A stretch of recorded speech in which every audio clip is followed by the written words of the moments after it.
আসসালামু আলাইকুম এভরিওয়ান, কি অবস্থা সবার, কেমন আছেন? আশা করি আল্লাহ আমাদের সবাই ভালোই আছেন।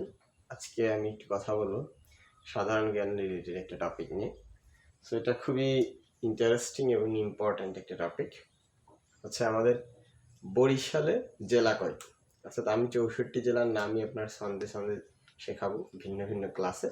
সো আজকের ক্লাসের টার্গেট হচ্ছে আমাদের বাংলাদেশের আমাদের যে বরিশাল, আমরা বরিশাল জেলার মানে এই বরিশাল বিভাগে কতগুলো জেলা আছে সেটা একটু দেখানোর চেষ্টা করব। সেটা মনে রাখা একটু টাফ, এই জন্য আমরা সহজে একটা টেকনিক্যালি মনে রাখবো। টেকনিকটা হচ্ছে আমাদের একটা ছন্দ থাকবে, এই ছন্দটা মনে রাখতে পারলেই হবে। ছন্দটা হচ্ছে পপির দুই বর ঝাল ভালোবাসে, ঝাল ভালোবাসে।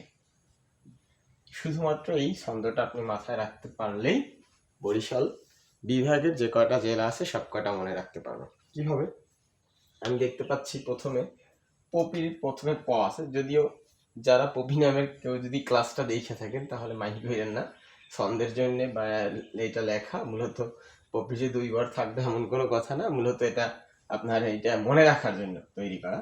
জাস্ট পপির পথে হচ্ছে আপনার পটুয়াখালী, পটুয়াখালী পটুয়াখালী হচ্ছে আপনার বরিশালের একটা জেলার নাম। পিতে হচ্ছে আপনার পিরোজপুর, পিরোজপুর। আর আপনার দুই বর, এই কথার মানে হচ্ছে পপির দুই বর না, বর দিয়ে দুটো জেলার নাম হতে পারে। একটার নাম হচ্ছে আপনার বরিশাল, বরিশাল। আরেকটার নাম হচ্ছে আপনার বরগুনা, বরগুনা। আর এই যে ঝাল দিয়ে আপনার হচ্ছে ঝালকাঠি। আর লাস্টে ভ দিয়ে আপনি মনে রাখবেন ভোলা। অর্থাৎ আপনার কিন্তু এই জায়গায় আমাদের মোট 6টা জেলার নাম হয়ে গেল। এই 6টি জেলা নিয়ে বরিশাল বিভাগ গঠিত। অর্থাৎ আপনাকে যদি কেউ কোশ্চেন করে বরিশালের বিভাগে যে আপনার জেলা আছে সেই জেলা কয়টি, আপনি খুব ইজিলি বলে দিবেন যে বরিশাল বিভাগে জেলা আছে 6টি।